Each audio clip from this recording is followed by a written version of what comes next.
hari ini kita masih di materi hidrolisis garam. Di hidrolisis garam, silakan dilihat. Kelihatan yang saya share? Kelihatan, Pak. Nih, buka mic. Oke.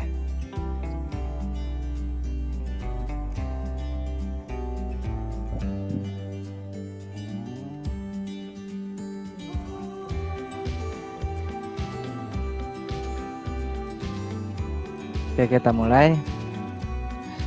Hidrolisis garam. Di semester awal kalian sudah belajar tentang asam dengan basa.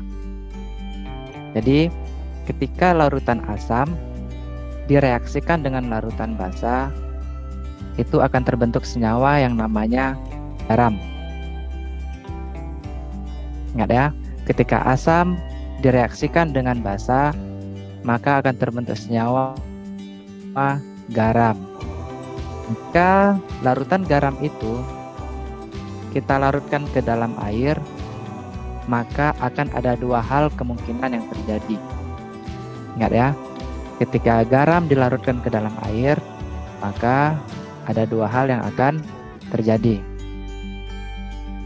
Yang pertama, ion-ion yang berasal dari asam lemah, ingat ya, ion yang berasal dari asam lemah seperti CH3, COO-, CN-, S2-, atau yang dari basa lemah misalnya NH4+, Fe2+, dan Al3+. Mereka ini akan bereaksi dengan air. Ingat ya, ketika ion-ion ini, contoh CH3, COO-, ketika kita reaksikan dengan air,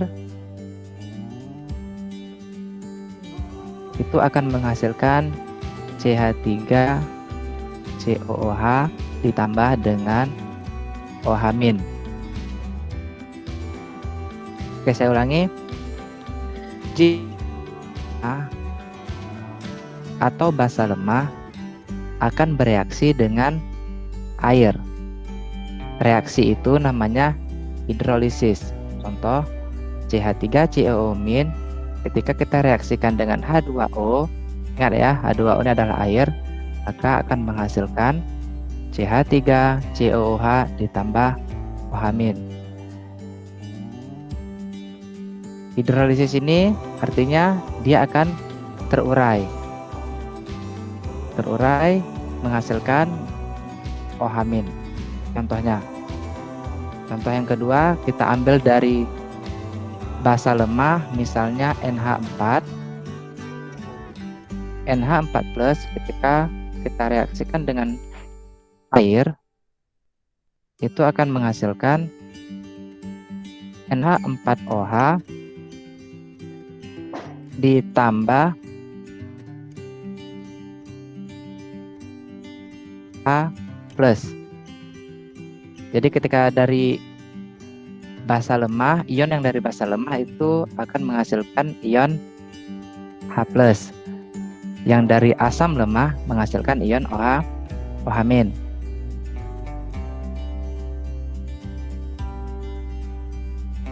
Itu kemungkinan pertama. Ion yang berasal dari asam lemah dengan basa lemah itu akan mengalami yang namanya hidrolisis ketika direaksikan dengan air.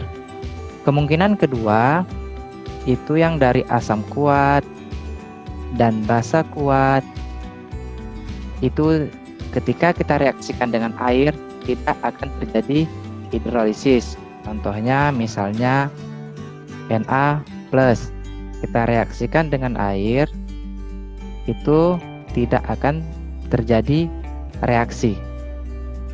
Seperti itu ya. Contohnya lagi, misalnya ion dari asam kuat SO4 2-. Ketika kita reaksikan dengan air, ini tidak akan terjadi reaksi. Jadi tidak ada reaksi yang terjadi apa-apa. Air tetap air, ion SO4 2- tetap SO4 2-. Oke, untuk selanjutnya untuk komponen hidrolisis garam, itu yang pertama kita lihat hidrolisis garam yang terjadi dari asam lemah dengan basa kuat. Ada garam misal dari asam lemah dengan basa kuat. Jika kita larut parsial atau hidrolisis sebagian. Contoh garamnya misalnya CH3 COO Na. Ini kalau kita uraikan, ini akan menghasilkan CH3 COO- ditambah Na plus.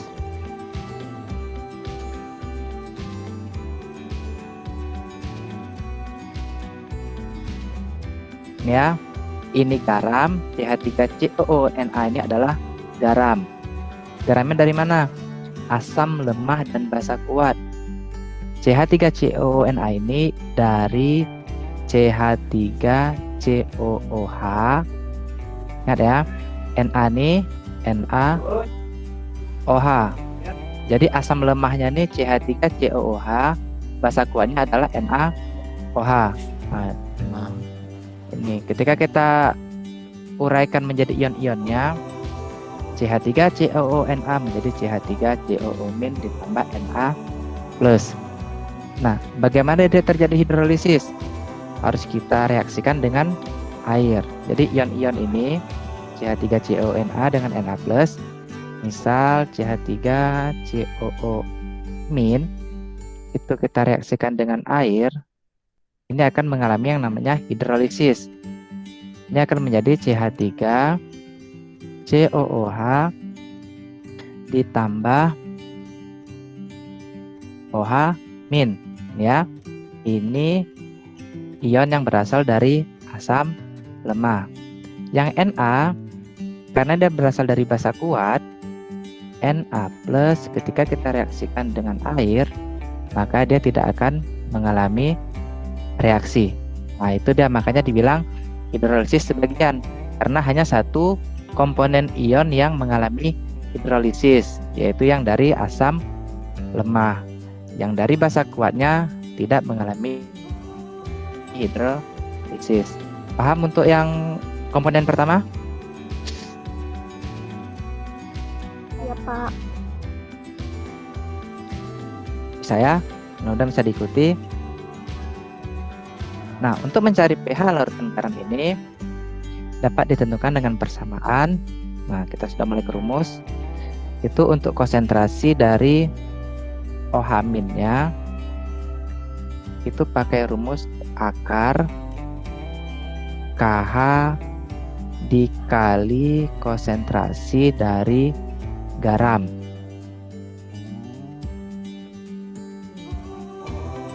Oke, atau konsentrasi OH- itu KH itu sama dengan KW per Ka dikali konsentrasi garam. Ya, kurung peta nih bacanya konsentrasi. Oke, di mana KH itu sama dengan tetapan hidrolisis. Jadi kalau di soal, kalau sudah diketahui KH, itu nggak usah dicari lagi karena dia adalah tetapan. Kalau dia tidak diketahui, maka rumusnya adalah KW per Ka. Ya, KW itu apa? KW itu tetapan air. Nah, kalau dibilang tetapan itu angkanya sudah ada. Itu nilainya 10 pangkat 14. Ingat ya, 10 pangkat 14. Ka itu apa? Ka itu sama dengan tetapan dari asam. Jadi tergantung asamnya. Nanti nilainya beda-beda.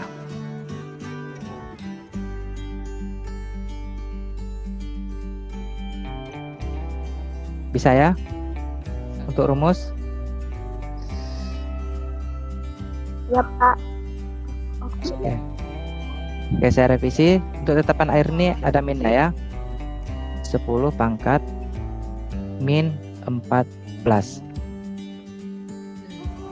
Komponen pertama tadi ingat ya. Hidrolisis garam yang terjadi dari asam lemah dengan basa kuat. Yang kedua itu dari asam kuat dan basa lemah. Kalau tadi asam lemah dan basa kuat, sekarang asam kuat dengan basa lemah.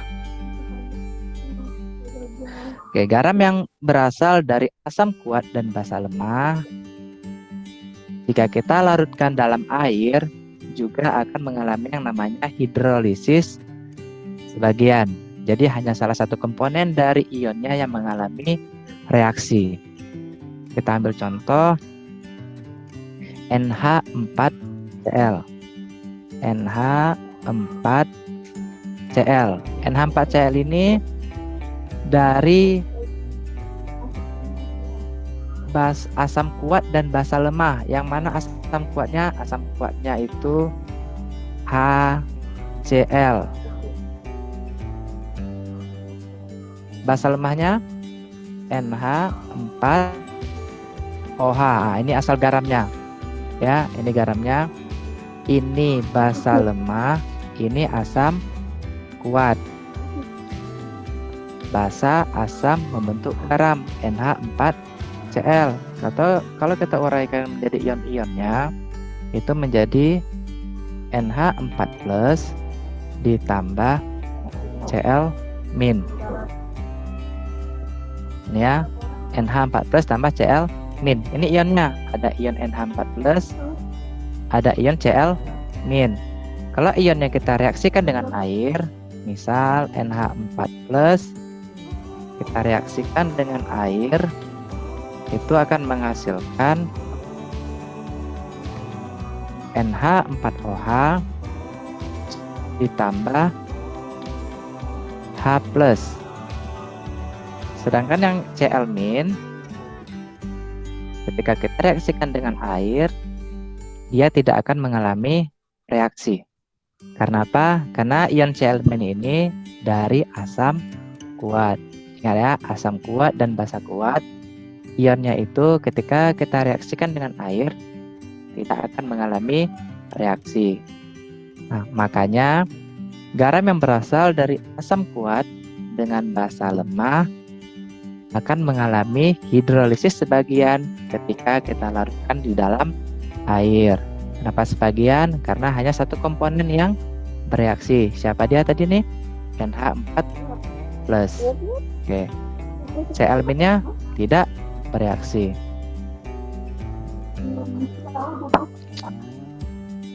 Oke, sekarang menentukan pH larutan garam.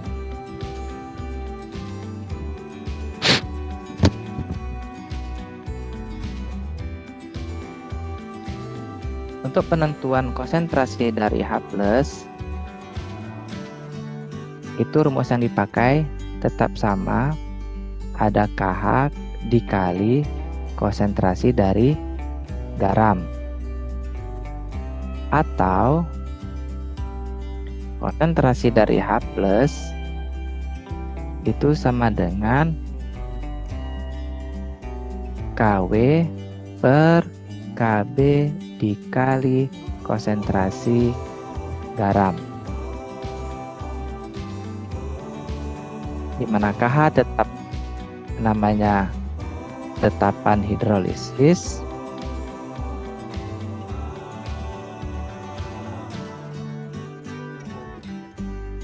KW itu tetapan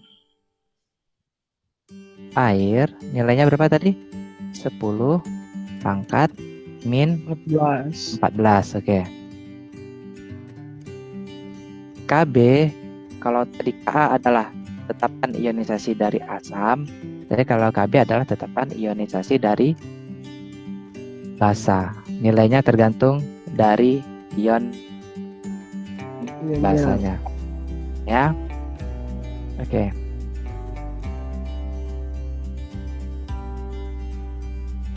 Bagaimana? Bisa dipahami? Bisa ya?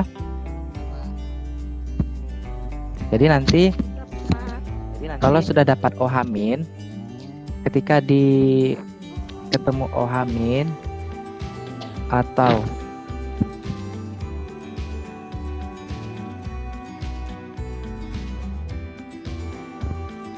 OH- dengan H+-nya, konsentrasi OH- ketemu, konsentrasi H+-nya juga ketemu.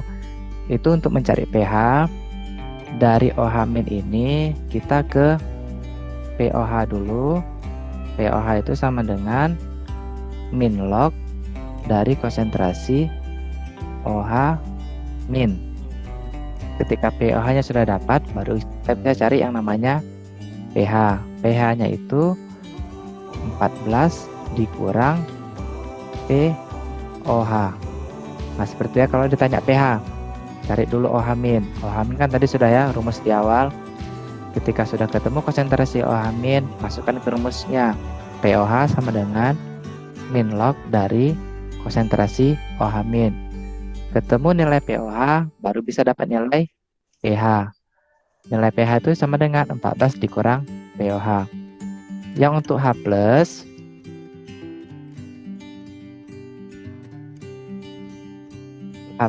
langsung pH sama dengan min log dari konsentrasi H+. Oke, lanjut. Yang terakhir,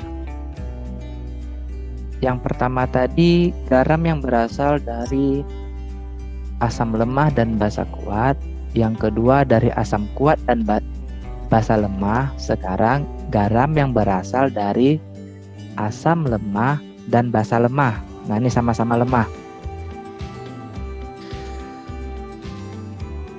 Garam yang berasal dari asam lemah dan basa lemah itu akan terjadi hidrolisis total ketika kita reaksikan dengan air. Ya. Karena apa? Ion-ionnya nanti ketika kita reaksikan dengan air itu akan menghasilkan yang pertama ion H+ atau ion OH-. Harga pH-nya seperti apa? Itu tergantung dari besaran Ka atau Kb. Karena Ka tadi apa? Tetapan ionisasi dari asam. Kalau Kb itu adalah tetapan ionisasi dari basa. Jadi ketika nilai Ka itu sama dengan nilai Kb, maka dipastikan pH-nya itu sama dengan 7. pH 7 itu namanya larutan netral. Jadi dia bukan asam, dia juga bukan basa. Kalau Ka-nya lebih besar dari Kb, ya, ini bacanya lebih besar. Ka itu lebih besar dari Kb, maka pH-nya itu kurang dari 7. Kurang dari 7, maka dia garamnya itu tergolong dalam asam. Ya, Ka-nya itu lebih besar dari Kb. pH-nya itu pasti di bawah dari 7. Kalau Ka-nya itu lebih kecil dari Kb, maka pH-nya itu lebih besar dari 7. Maka dipastikan garam itu akan bersifat basa. Oke, kita lanjut. Untuk penentuan pH-nya, kita cari dulu dari konsentrasi H+-nya. Konsentrasi H+ sama dengan akar dari Ka dikali Kw per Kb. Ingat ya. Ka tadi udah saya tulis lagi. Ka itu tetapan ionisasi asam, Kw tetapan ionisasi dari air, Kb itu adalah tetapan dari ionisasi dari basa. Jadi tergantung yang ditanya mana. Ketika sudah dapat nilai H+, langsung cari pH-nya. Ketik pH. pH sama dengan min log konsentrasi dari H+. Minggu ini tidak saya kasih tugas, silakan nanti gabung lagi di minggu depan. Oke, sampai di sini. Kalau ada salah saya minta maaf. Jangan lupa absennya diisi KBM ke-3. Oke. Assalamualaikum warahmatullahi wabarakatuh. Waalaikumsalam warahmatullahi wabarakatuh. Wabarakatuh.